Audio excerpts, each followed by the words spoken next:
We live in interesting times for the headlines. A scorching heat wave intensified bushfires ravaging parts of Australia, and out-of-control blazes surrounding Sydney worsened under catastrophic conditions. North Korea warned Washington would only aggravate tensions and pay dearly for criticizing Pyongyang over human rights, with nuclear negotiations between the two deadlocked. President Trump signed legislation to create a full-fledged Pentagon force for combat in outer space. The first new military service in 7 decades.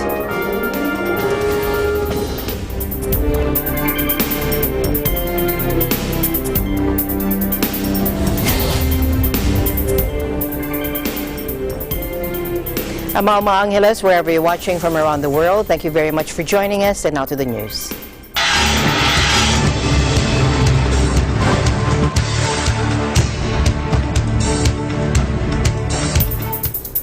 A scorching heat wave intensified bushfires ravaging parts of Australia on Saturday, and out-of-control blazes surrounding Sydney worsened under catastrophic conditions. Take a look. At the moment, the RFS is very stretched. People are really tired. They've been up to Glen Innes, right up near the Queensland border. We've had interstate people, you know, all that sort of thing, and it's very, very hard for people now. Everybody's getting really tired. We saw the smoke and fire basically rushing towards us over the hill, and basically every minute it was probably another kilometre closer before eventually it just hit our fence, and we were pretty much there fending the house off. At that point, I ran and let the fireys take control of the situation with my old man and his friend, and then we came back to contain and put out all the smoulderings and the embers that were still alight. Yeah, pretty devastating, catastrophic. It's horrific. It's devastating driving around. We feel pretty isolated where we are with the road blocks. Loved ones can't come and see us. Everyone's offering to help, but there's nothing they can do. Just encouragement. I was sitting and having a cup of tea yesterday, and a little old lady came up to me and sort of gave me a hug, and I actually had tears. You just need people knowing what you're doing. You know, we're just trying to do our best. Look, the sport's fantastic, but they've got to do it in Canberra. They've got to come up with solutions for these problems. Climate, fires, drought, farmers. That's their job. That's what we vote them to do. The opposition and government to sort this out. Australia's eastern coast has been hit by a record-breaking heat wave, which has moved in from the west of the country, exacerbating hundreds of devastating fires in its path. Australia endures bushfires every year, but the early and intense start to the season, along with the record temperatures, has fueled concerns about global warming. Temperatures were expected to peak at 47 degrees Celsius in parts of the country's most populous state, New South Wales, with West Sydney expected to reach 37 degrees Celsius before a cool change is expected later in the day. Evacuations were being carried out in the town of Bargo on the front of a 185,000-hectare blaze which tore through the nearby area on Thursday. In the state of South Australia, which in the past few days has borne the brunt of the heat wave, more than 1,500 firefighters have been battling fires that ripped through homes through more than 40,000 hectares. 2 people died in fires there over the past 2 days, and dozens of firefighters have been treated for injuries and smoke inhalation. At least 3 million hectares of land has been torched across the country in recent months, with at least 10 people killed and more than 800 homes destroyed. Meanwhile, bushfires burning across Australia's east coast have created a dense haze that is engulfing Sydney. Now, experts are warning of a health emergency. Take a look. And it is a public health emergency because we've never been exposed to so many people. It's pretty much the whole of the New South Wales population being exposed to prolonged smoke. And because we've never experienced this before, we don't know what the eventual outcome of this will be, and probably won't be obvious for another few months or even years. And so if we don't actually do rapidly decarbonise, we could potentially have much longer fire seasons, which means a much longer smoke haze, and this is impacting the health of our population, and the health sector is just not prepared. What happens, so see, everyone's vulnerable to a certain extent, because I look at my vulnerable populations, which is the very young, very old people on medications that alter the thermoregulation, the outside workers. Well, our greater concerns is getting all the smoke particles into my lungs and into my heart. That's why I wear a mask. No, I've lived in Sydney since '92 and I have never seen it like this before, and I think there is concern, but that it's also nature's doing what nature does, and you have to accept, but at the same time do what you can. More than 20 medical groups, including the Royal Australasian College of Physicians, which represents 25,000 doctors and trainees, released a joint statement calling on Australia's government to address the toxic air pollution. The New South Wales State Health Department said it recorded a 48% increase in the number of people visiting hospital emergency rooms with respiratory problems in the week ending December 11 compared to the 5-year average. Visits spiked 80% on December 10 when air quality plummeted across Sydney, prompting up to 20,000 residents to march in protest the following day. The Climate and Health Alliance called on the government to take urgent action to curb emissions, saying climate change is worsening the bushfires that are having devastating impacts on human health. Australia this week experienced its hottest day on record, and the heat wave is expected to worsen, exacerbating an already unprecedented bushfire season.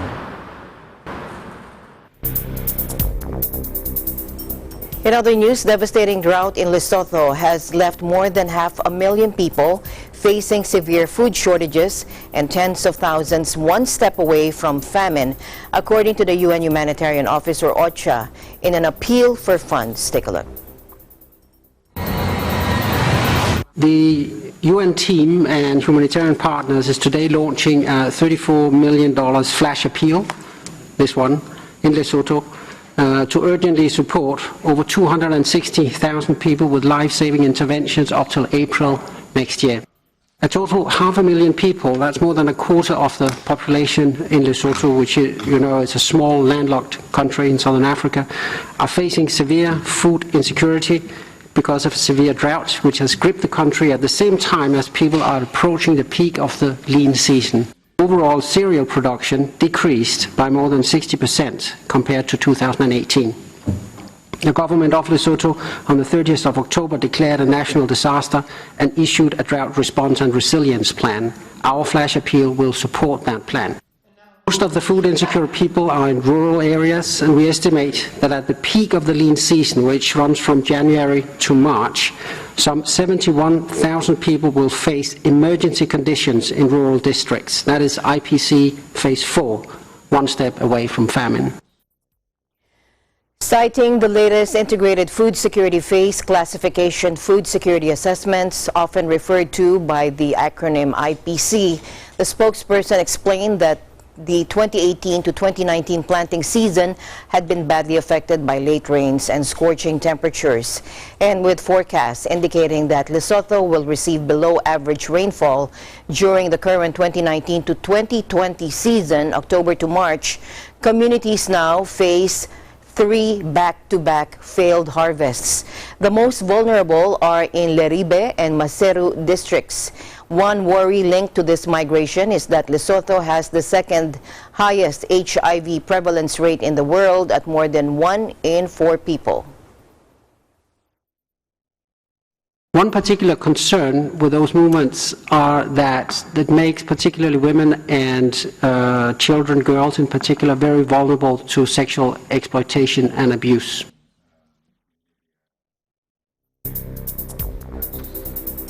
In other news, North Korea on Saturday warned Washington would only aggravate tensions and pay dearly for criticizing Pyongyang over human rights, with nuclear negotiations between the two deadlocked. The international community has frequently condemned North Korea for political repression and for decades of prioritizing its military and its nuclear weapons program over adequately providing for its people. Criticizing Pyongyang's human rights record would only aggravate the already tense situation on the Korean peninsula, like pouring oil over burning fire, a North Korean Foreign Ministry spokesperson said, according to the official Korean Central News Agency, or KCNA. The statement was in response to concern expressed by a U.S. State Department official over North Korea's human rights situation. KCNA said, and the United States will be made to pay dearly for such remarks. The North Korean spokesperson was quoted by the KCNA as saying, now the United Nations General Assembly this week had also condemned Pyongyang's long-standing and ongoing systematic, widespread and gross violations of human rights. Negotiations over North Korea's nuclear program have been deadlocked since a summit in Hanoi collapsed in February, and Pyongyang has said that if Washington fails to make it an acceptable offer, it will adopt an unspecified, quote, new way. In the related news, the Pentagon's top general said the U.S. military is ready for anything from North Korea in the face of Pyongyang's ominous promise of a, quote, Christmas gift if Washington doesn't act to ease tensions. Korea is one of those places in the world where we've always maintained high levels of readiness. Now, that is according to General Mark Milley, the chairman of the Joint Chiefs of Staff. Let's listen in. Korea is one of those places in the world where we've always maintained very high levels of readiness. And today we have very high levels of readiness. And the motto for the U.S. force in Korea is fight tonight. We stay shoulder to shoulder with our ROC, our Republic of Korea counterparts militarily. And there's a close bond also with the military of Japan. So the tripartite alliance, if you will, between Japan, the United States, and the Republic of Korea is rock solid. And I think it's prepared to defend the interests of the United States, Japan, and South Korea at a moment's notice, and it has been for quite some time, and it is today. Don't do that. In the public sphere, though, North Korea has indicated a variety of things, and I think you're aware of all those. So we are prepared for what. I have two functions here, as I've said before.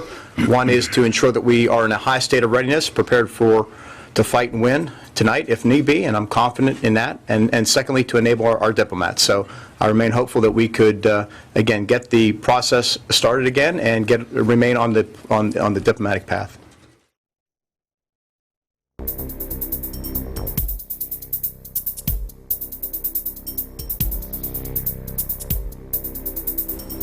Six people were injured when two enormous cruise ships operated by U.S.-based Carnival collided off Mexico's Caribbean coast, according to the company. Videos posted online show the 290-meter Glory slowly arching through the azure water of Cozumel toward the 294-meter Legend and then making impact with a loud boom. The Legend's massive bow then scraped along the back of the Glory, leaving the tip of the other ship's stern a mangled jumble of wreckage. Carnival said it was still assessing the damage, but insisted there was no impact on the seaworthiness of either ship or their itineraries. According to Carnival, the Glory weighs 110,000 tons and has a capacity for 2,980 guests and 1,150 crew. The Legend weighs 88,500 tons and has capacity for 2,124 guests and 930 crew.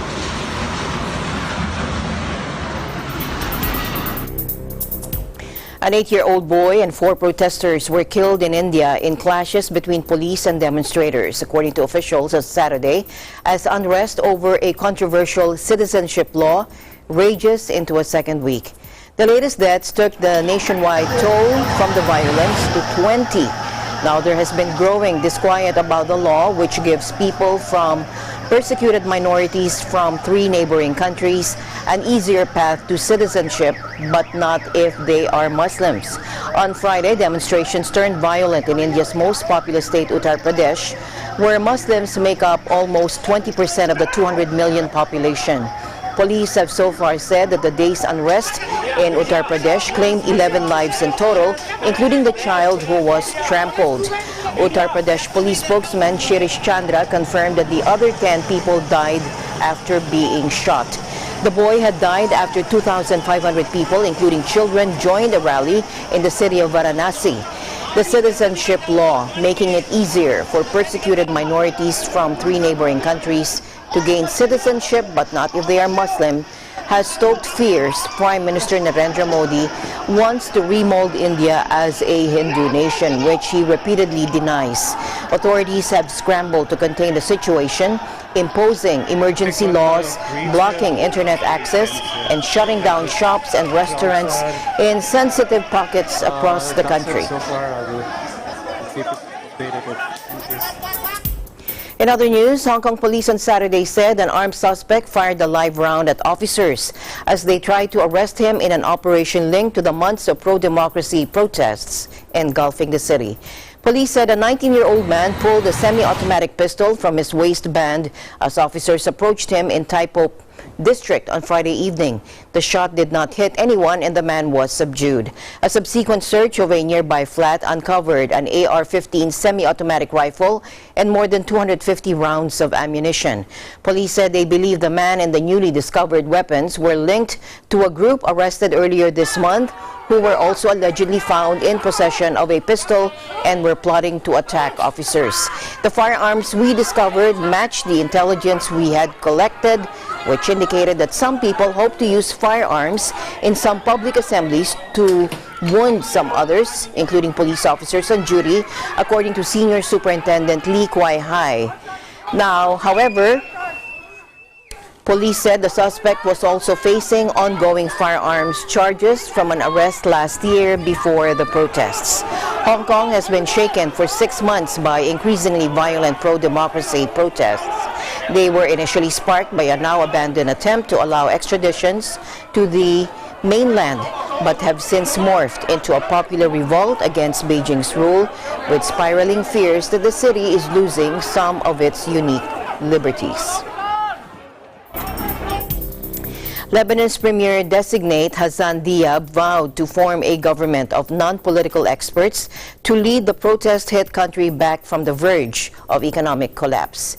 Diab, a 60-year-old engineering professor, vowed to form a government made of technocrats that should win, quote, full support from Europe and the U.S. and open Lebanon up to badly needed Western aid.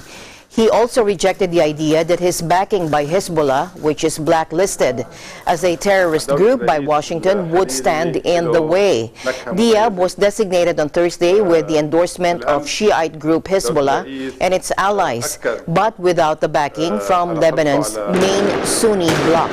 The nomination of the independent former education minister and self-styled technocrat ended nearly 2 months of political wrangling among lawmakers, but it fueled anger among members of Lebanon's Sunni community who said the prime minister-designate didn't enjoy the sex backing for a post reserved for Sunni Muslims by a power-sharing system enshrined after the end of the 1975 to 1990 civil war.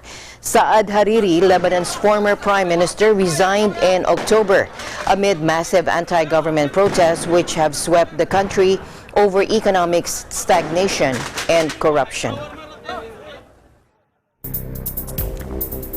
Investigators have arrested more than 230 suspected MS-13 gang members in New York, Baltimore, and El Salvador, according to U.S. officials, in a move celebrated by President Trump.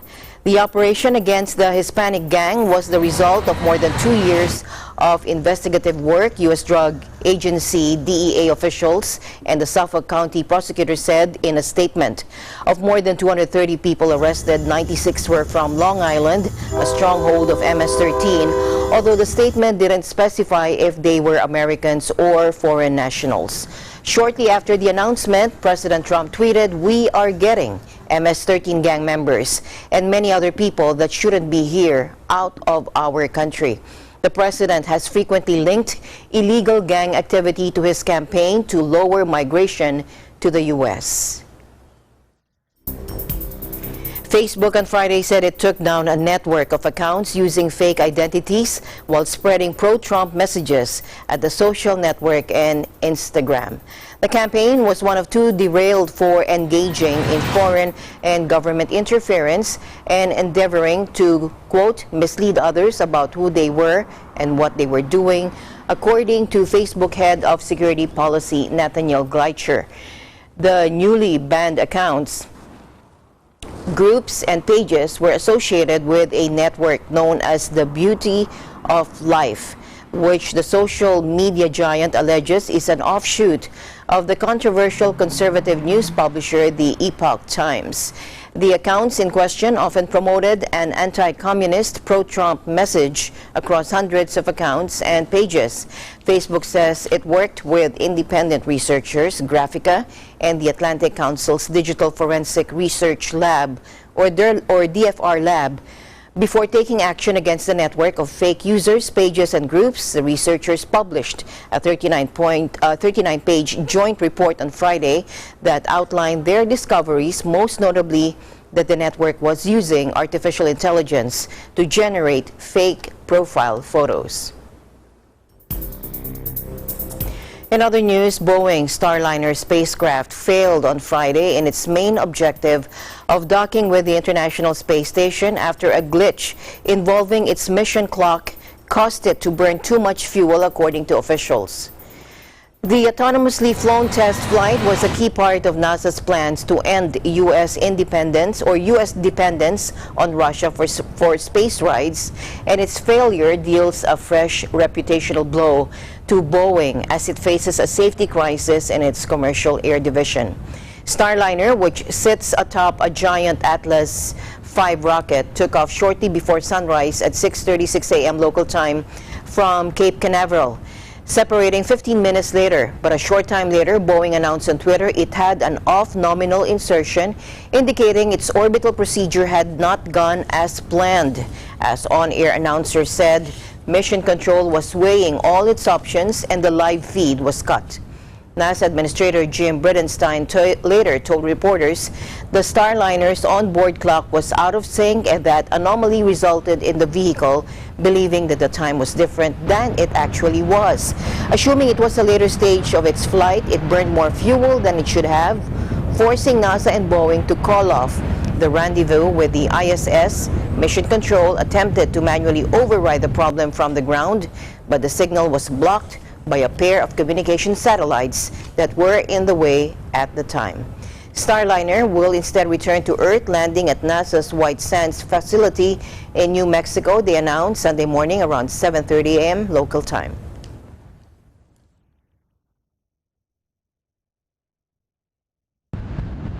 It could very well be that had we had Nicole Mann in the spacecraft, remember what the challenge here, this anomaly has to do with automation.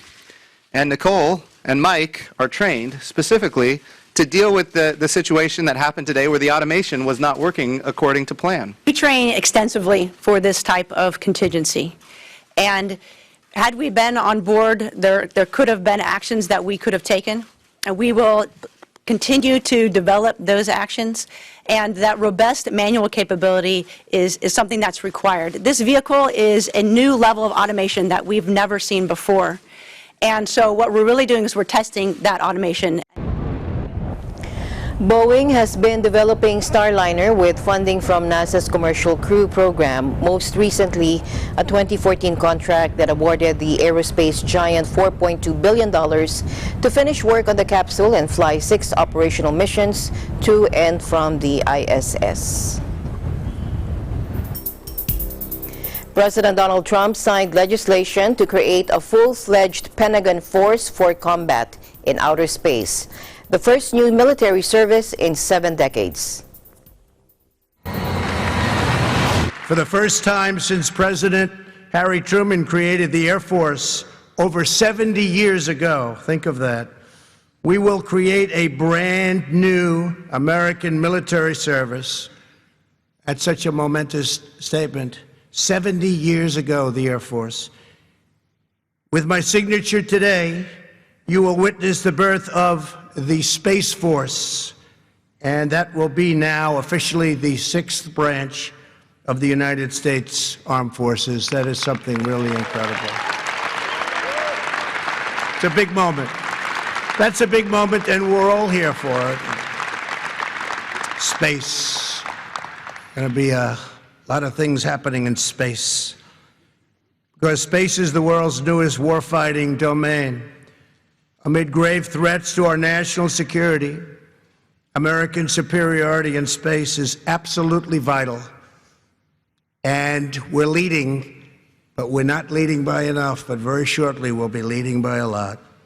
The Space Force will help us deter aggression and control the ultimate high ground.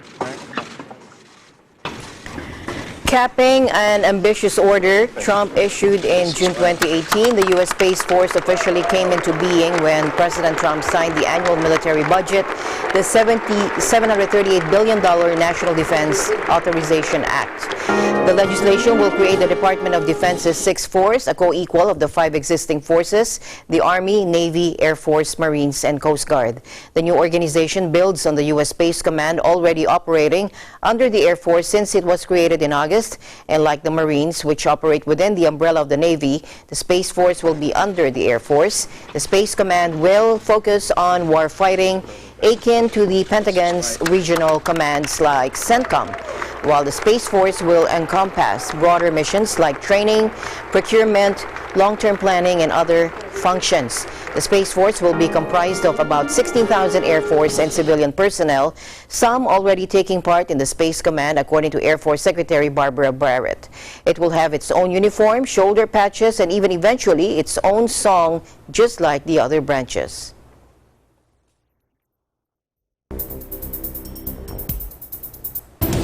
And the news continues here on Eagle News. We'll be right back.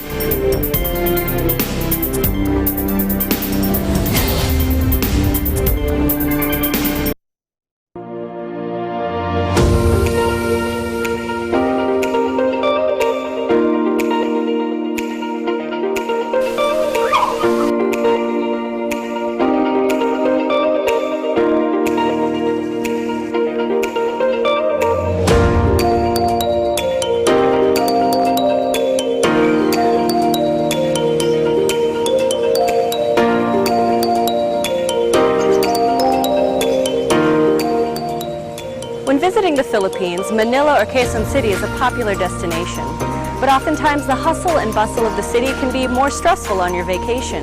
So when you feel the need to reconnect to nature or relax again, there's a beautiful oasis just outside of the city called the Garden at Ciudad de Victoria.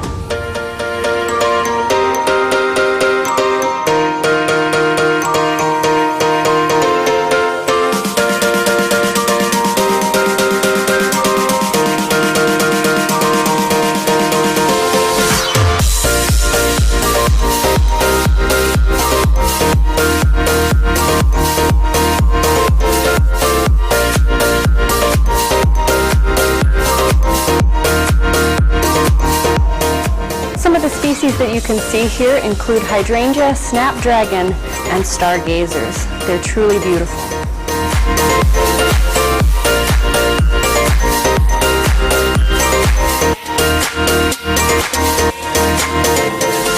The gardens at Ciudad de Victoria are so peaceful, tranquil, and beautiful that it's become a haven for young couples and a very popular venue for engagement photos.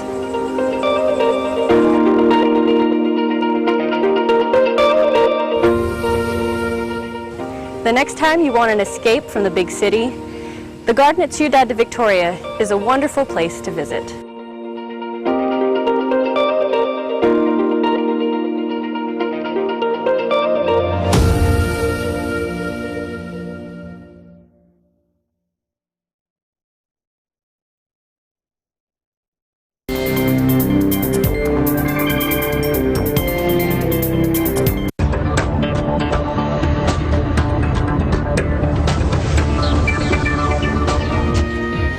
Welcome back. President Trump signed off on U.S. sanctions against companies building a Russian natural gas pipeline to Germany that Congress fears will give the Kremlin dangerous leverage over European allies. The sanctions, which are opposed by the European Union, were included in a sprawling defense spending bill President Trump signed at a ceremony on Joint Base Andrews, an Air Force installation outside Washington, D.C. They target companies building the nearly $11 billion Nord Stream 2 pipeline under the Baltic Sea with the aim of doubling deliveries of Russian natural gas to Europe's leading economy, which is Germany. Now, U.S. lawmakers have warned the pipeline would enrich a hostile Russian government and vastly increase President Vladimir Putin's influence in Europe at a time of heightened tension across the continent. Both houses of Congress overwhelmingly approved the sanctions, with the Senate voting Tuesday to send the measure to President Trump's desk. President Trump, who has been accused by Democratic opponents of being soft on President Putin, had little choice but to give his approval. The sanctions were inserted into a much wider $738 billion annual Pentagon funding bill, and given the level of congressional support, a veto would likely have been overturned. The U.S. measures have angered Moscow and the European Union, which says it should be able to decide its own energy policies. The U.S. sanctions target pipe-laying vessels for Nord Stream 2 and Turk Stream, a Russia-Turkey pipeline, and include asset freezes and revocations of U.S. visas for the contractors. The U.S. sanctions came just days after the EU brokered a deal between Russia and Ukraine on the transit of gas to Europe ahead of a looming New Year deadline. Some 18% of the EU's annual natural gas consumption comes from Russia via Ukraine, putting additional pressure on EU officials to broker a deal. Under pressure from U.S. trade restrictions, Huawei plans to open a components plant in Europe, according to the telecom giant's chairman, while insisting it is not in league with Chinese intelligence. Li Yanghua said in an interview that Huawei no longer needed U.S. companies to supply it with crucial components for 5G technology after President Trump ordered American firms to cease doing business with it. 那我们也正在考虑在欧洲来生产我们的5G 设备不是芯片，生产我们的5G 设备。那么目前这个还在认证中，这个应该会比较快。那我们这个包括跟欧洲的供应商、日本的、韩国的等其他的国家的一些供应商合作，那包括华为自己的一些芯片的设计的一些芯片。 那么这样的话，保证了我们的5G 产品目前能够供应给我们的客户。那么目前来看，我们这一块应该说不依靠美国的这种芯片和器件，我们能保证我们5G 产品的正常供应。第三点就是华为把网络安全和隐私保护作为公司的最高纲领。 那我们在过去30年中跟运营商我们合作，应该说华为我们有非常好的这样的一些记录没有发生过任何这种网络安全的一些事故。同时，我们从现在到未来，我们会进一步的从产品到我们的市场到我们的整个公司经营，我们把网络安全和隐私保护作为我们最高的纲领来做要求。 Asked if a U.S.-China trade deal helped Huawei in the American market, he said, quote, this Chinese-American confrontation, this trade war, actually has a very limited impact on Huawei's business, given that we already had only little activity in the American market. He said we are more concerned about the U.S. government's ban on American companies selling U.S. chips and software than about the trade war. He also said this is why he said they are working on ensuring on the survival of Huawei in the whole world, beyond the American market, where he said they didn't have a big presence anyway. Britain's new parliament initially approved a revised EU divorce deal that sets up a high-stakes clash with Brussels over their future ties.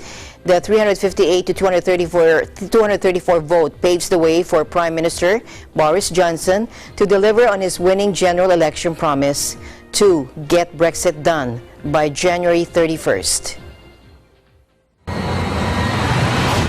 The ayes to the right were 358. The noes to the left were 234. So the ayes have it. The ayes have it. Lawmakers have agreed to the legislation in principle, and it will now be debated further by both chambers of parliament early next year, but it now looks likely that it will complete its passage. With 358 MPs backing it and 234 voting against it, changes to the bill from October are seen as controversial by many. The new bill would outlaw any extension to the UK's transition period, which would run to December 31, 2020. This would also tighten the gap that Britain has to agree a trade deal with the EU, increasing the chances of a no-deal Brexit. Other changes would see more UK courts being allowed to reconsider laws made by the European Court of Justice. A clause on workers' rights has been removed, although the government has said that this will be dealt with a separate bill. If passed into law, it would mean that the UK would leave the EU on January 31st, 3.5 years after the 2016 referendum.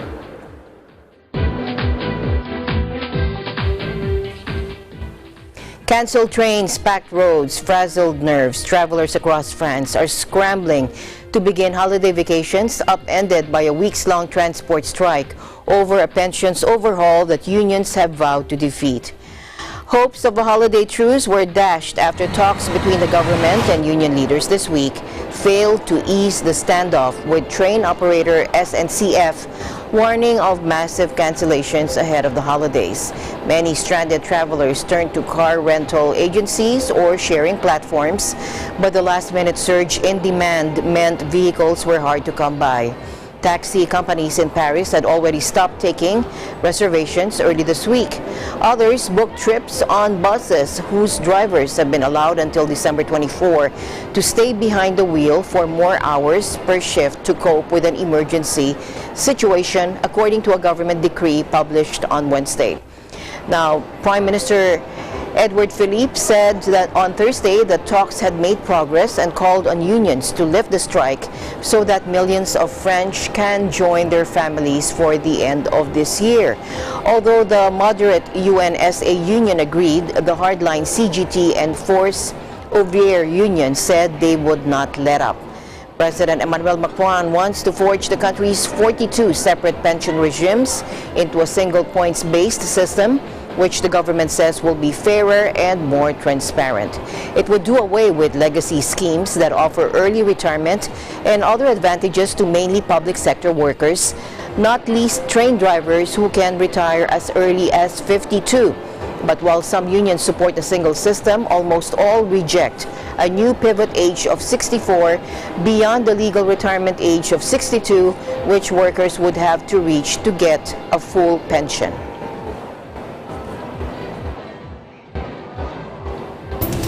Eagle News will be right back.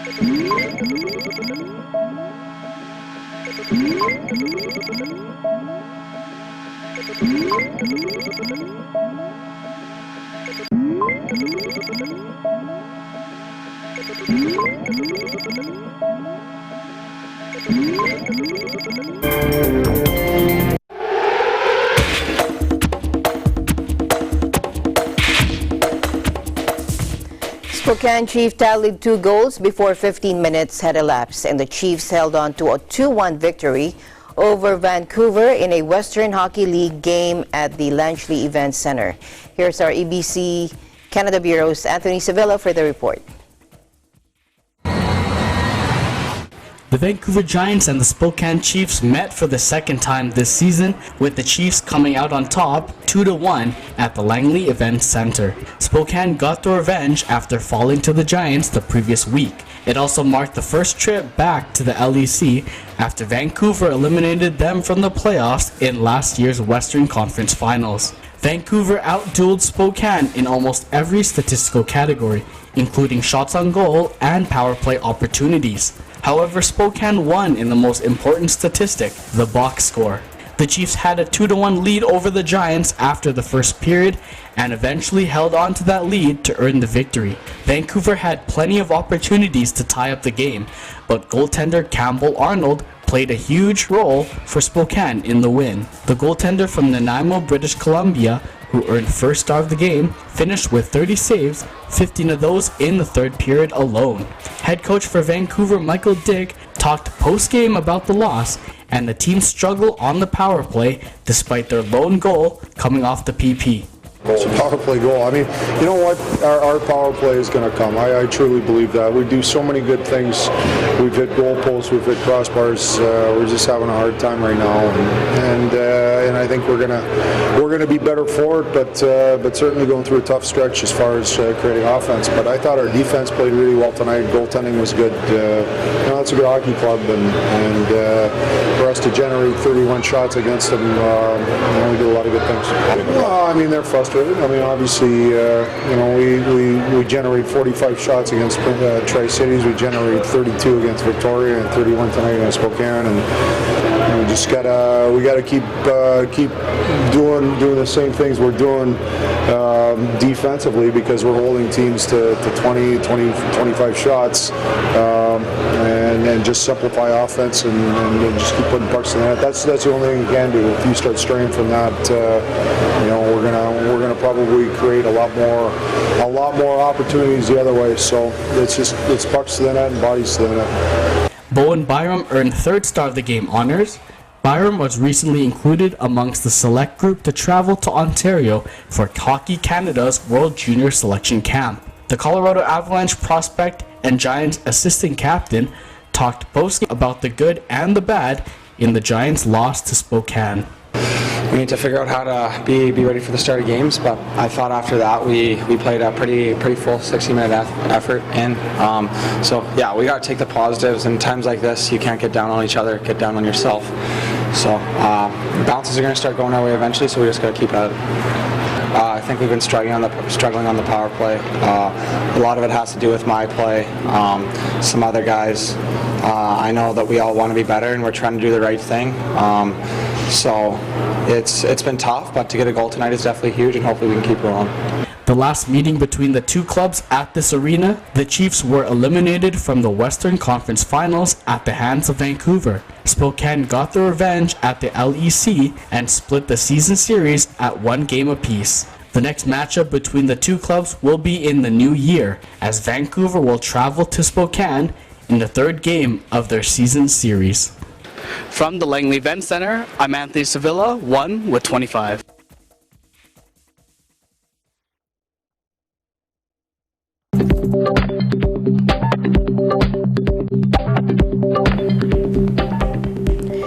The Moon and Back Gallery launched the Metro Vancouver's first mirror light gallery, and visitors can now explore the unique rooms, and some of which are mirrored infinity rooms filled with different lighting and colors, which will let you step inside the art, as Kathleen Cruz reports.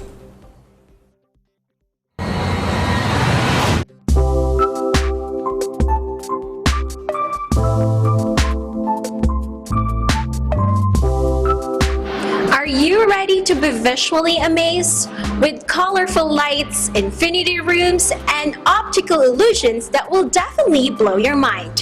Here comes the Moon and Back Gallery. Metro Vancouver opens the door to its newest and first ever visual infinity and mirror room. Photo enthusiasts, social media influencers, and art lovers, get your cameras ready as we tour the 2,000 square feet space of the Moon and Back Gallery with one of the owners, Shelly Liu. We have 10 sections installed with different things, different cool visual immersive art that people can be part of, and you know, they come in here and they become part of the art. Be creative because the gallery offers unique rooms so you can score amazing pictures and videos. So this is our infinity tunnel, and we have the double-sided mirror to create a feeling that this tunnel is never ending. So this room is like an infinity forest, like a red forest, are designed by different local artists, and this one is definitely by one of them as well. Just the plain red color, but also it's like coming very strong when it's on photo and or on videos. It's more artsy. So this is our 2D hand-drawn comic room, and this is also by another local artist, and she painted this room for a month and for it to come together to give people a feeling that they're living in a 2D world. So this is our rainbow alley. So we paint all the walls 2 different colors. It starts with pink and orange and green and blue and purple. This one is just like more meant for a colorful experience and decorated with all the neon lights. So this is a mirrored space, and we wanted to create like stars and like to make people feel like that they're outer space, linked back to the name of our gallery. So we wanted to create like an outer space sort of galaxy kind of feeling. It's just amazing. It's just because there's a lot of influencers and photographers that take pictures of your gallery, and when you see that in Instagram or in Facebook, they are inspired to actually go into your gallery. Right? Yes, definitely. And we have amazing artists coming in to visit our gallery too. This new exhibit is open all year long so visitors can explore the rooms at their own pace. Here is why the gallery is called Moon and Back. We named our gallery Moon and Back because we wanted to give people a feeling that they're in a complete different world, a new world of art and lights, and we wanted to give them an experience that it's bringing them to outer space, to the moon, and then they're back to reality. From Richmond, Canada, Kathleen Cruz, Eagle News, 1 with 25. Exploring an Osaka autumn is a magical experience, as our ABC correspondent Luz Estefan Omelda tells us. Take a look. Japan has always been popular for its cherry blossoms and its beautiful culture. But did you know that there's one more thing that you'll definitely love about Japan and draws as much visitors as in spring? It's autumn!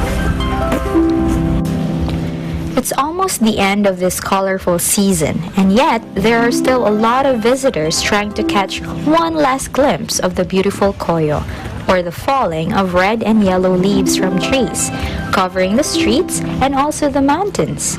The beauty of this natural phenomenon has always been popular in Japan, and is just as spectacular as the scenery in spring. There are many dotted spots all over the land of the rising sun where you can enjoy looking at the stunning autumn foliage. But here in Osaka, towards the western part of Japan, you can see the withering of leaves almost everywhere. But there's a special place where it doesn't cost much to visit, doesn't take much time to go to, in order to have the best autumn experience. In just 10 minutes from Osaka Station, you will be able to feed your eyes with a view of this magnificent structure and experience Japanese culture at its finest.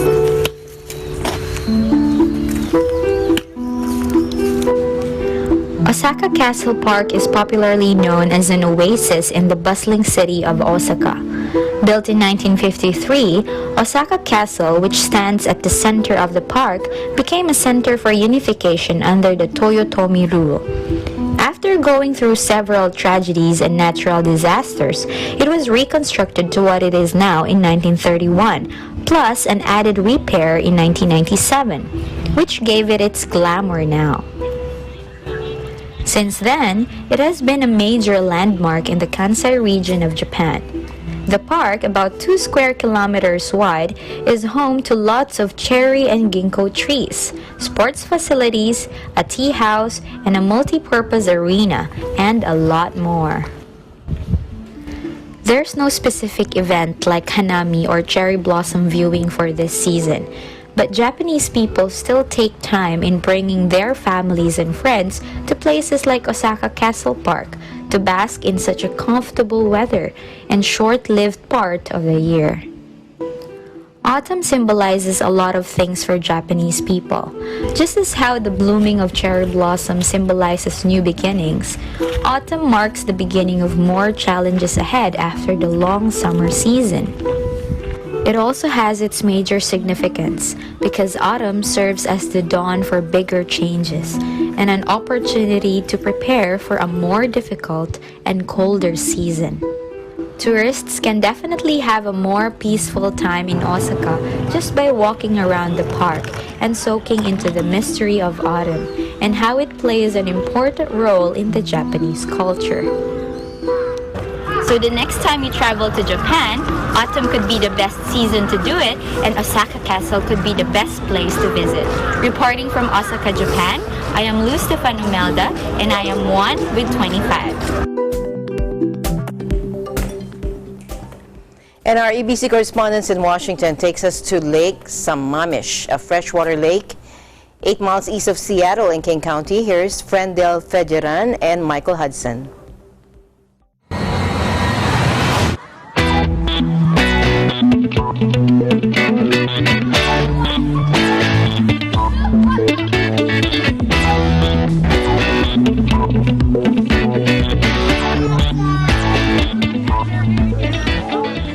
There are 8,000 lakes here in Washington State. How do you choose which one to bring your family to? I mean, you can go online and do your research, you can go out and venture on your own, or you can take the recommendations of others. Today, I'm here with my co-correspondent, Michael Hudson, and our friends have actually recommended that we visit and check out Lake Sammamish, which is the lake that you see right behind us. And being here for just a couple of hours, we learned a lot of great facts about this place. Many families of Washington State stay committed investing in creating more fun, fond memories, which are to serve as a way to edify the relationships that keep one motivated and driven. So here at Lake Sammamish Park, it's nestled between Issaquah and Sammamish, which are the two biggest tech cities in the state of Washington. Additionally, there are at least 4 Native American tribes that resided around the lake back in the day. So here there are tons of water activities, playgrounds for the children, and tons of trails that hiker enthusiasts can indulge in.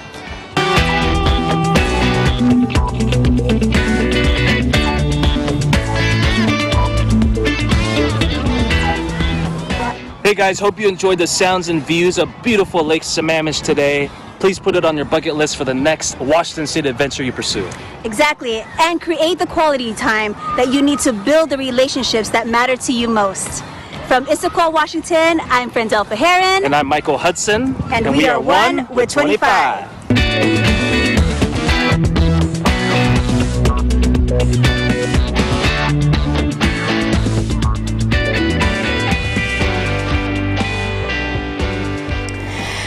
Thanks, guys, and that's the news for tonight. Join us online and here again on Monday evening. From all of us here at Eagle News, I'm Alma Angeles, always 1 with 25. Good night.